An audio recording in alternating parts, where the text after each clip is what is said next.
The Middle East, it's one of the most written about places in the world.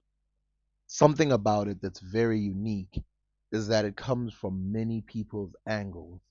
It's not like ancient Greece, where there was one major civilization with writing, or like the Mayans or any of those people. And it's not like Africa, where the biggest writing for the longest years was Egypt. It comes from the angle of many people: the Sumerians, the Akkadians, the Ergatics, and many other more. But here's the problem.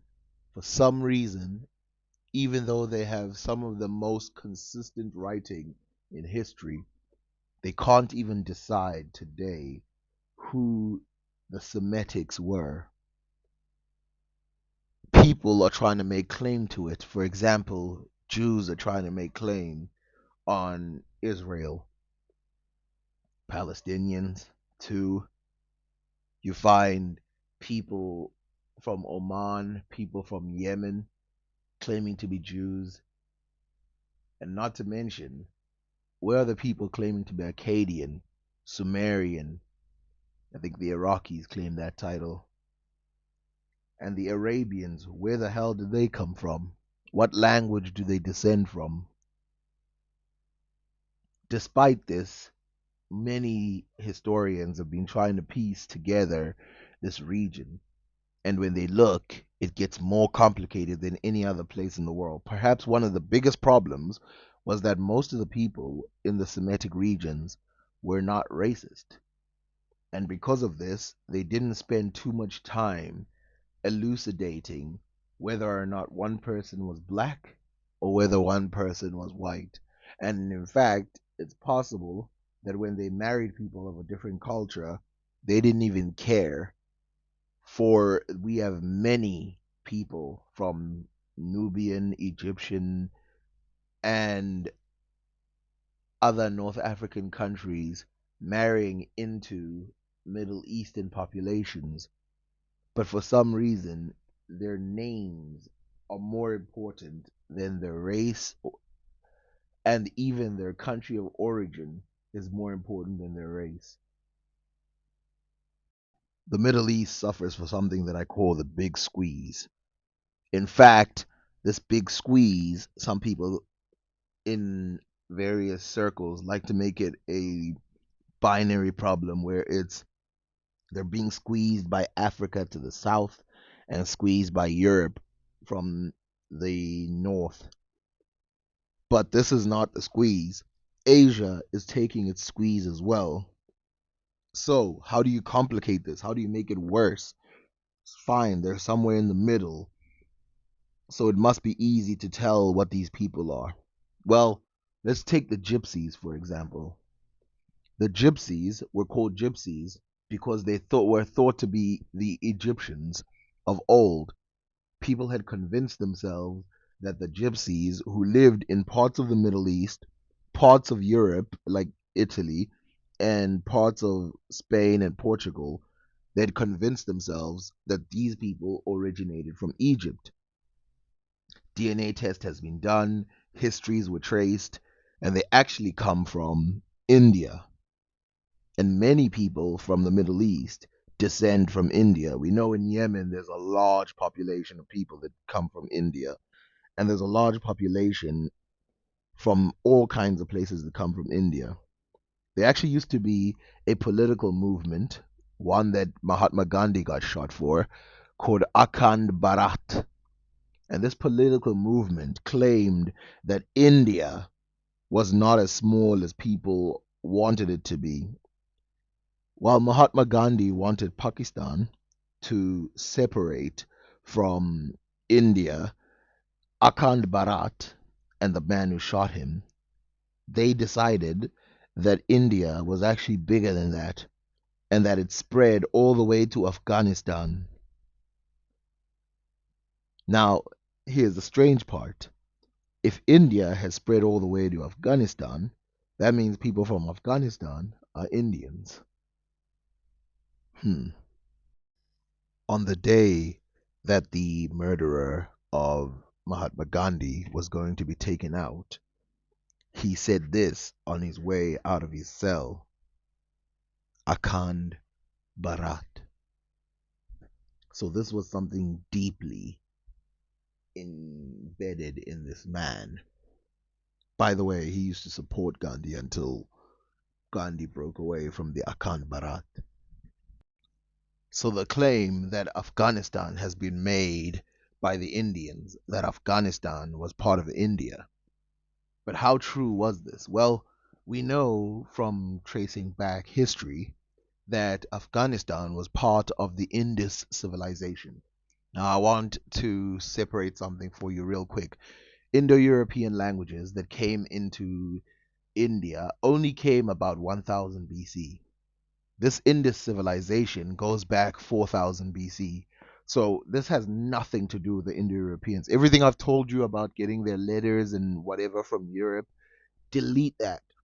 Or even Russia, which is part of Asia, delete all of that. I'm not talking about that. I'm talking about the Indus civilization that was controlled by the dark skinned Dravidians, whose language and history spans all the way to Afghanistan.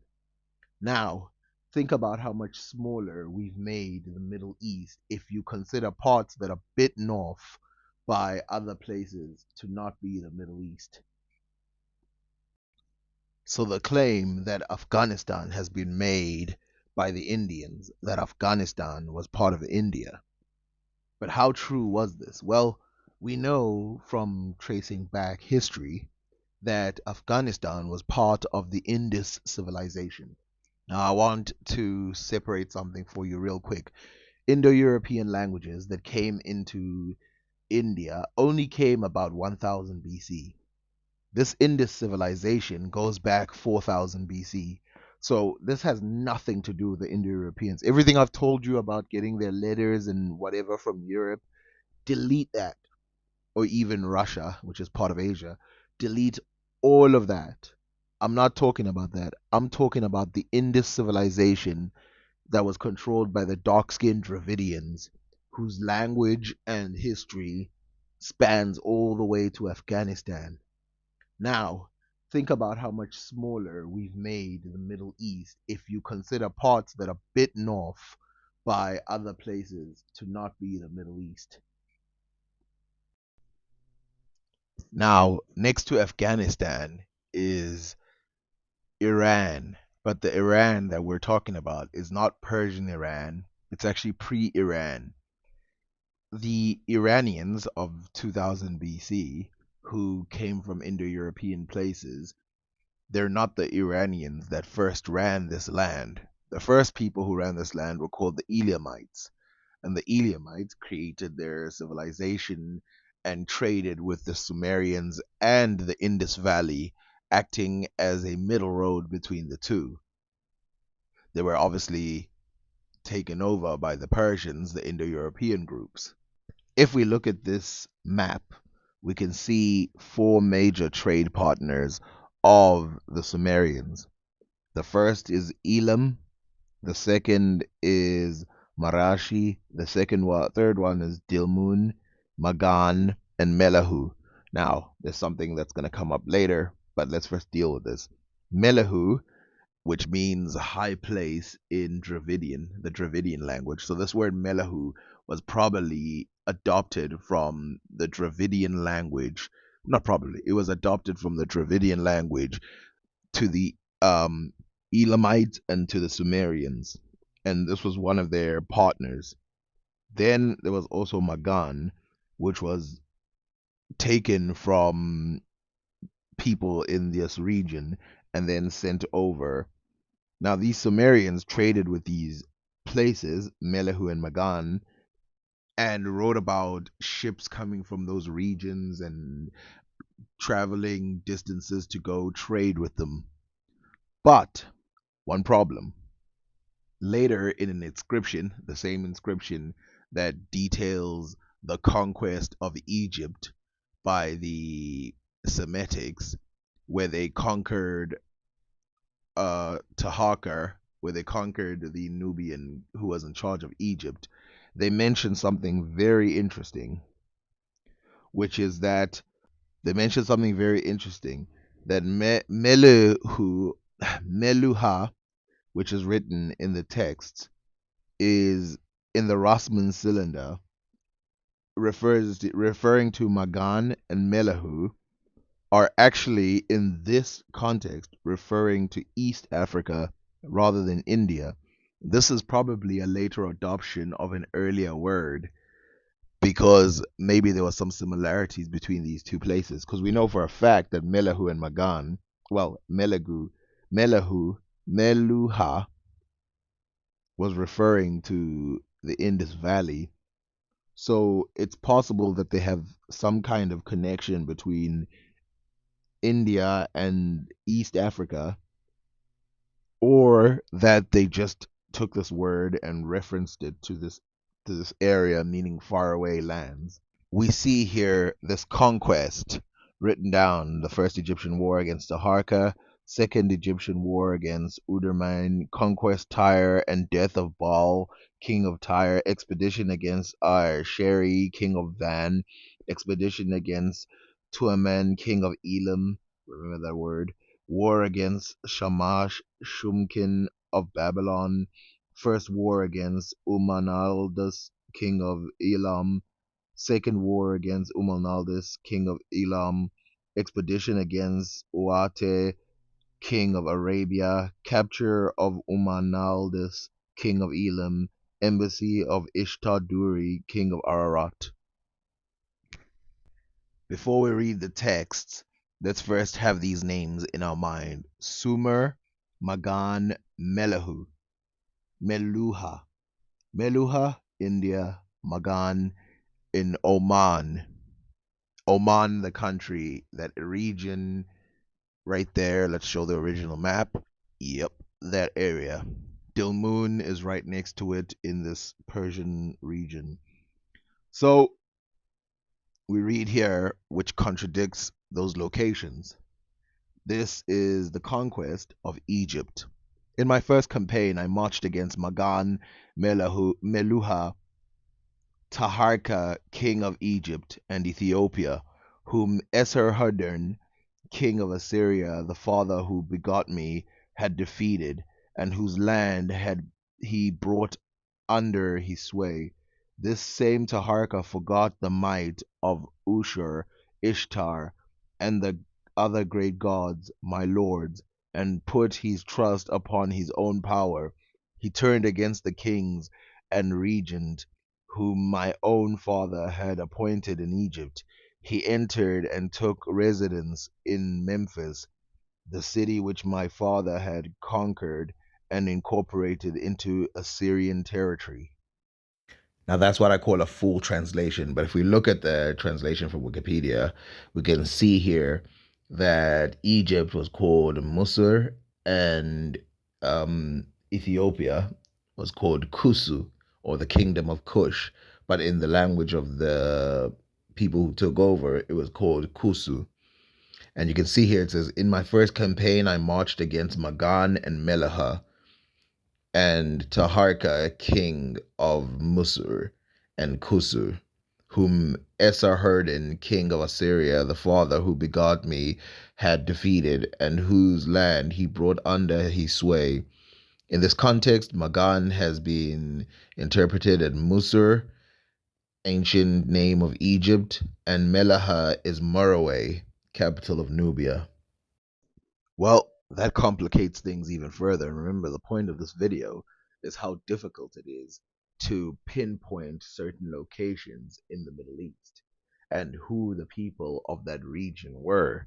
So far, the experts say that Meluha is in India and Magan is in Oman, and the other place is in that area of United Arab Emirates, and then Elam is in Iran, and so forth and so forth. And these are fine. I don't even have a problem with that. But there is contradictory information right here in these texts. Now, it might not be contradictory information. Maybe they just called these entire regions similar names. because of similarity, but it also tells you how distant, to some degree, these areas are to the Middle East, Egypt, and the Nubian regions, but how close Nubia and Egypt are to each other.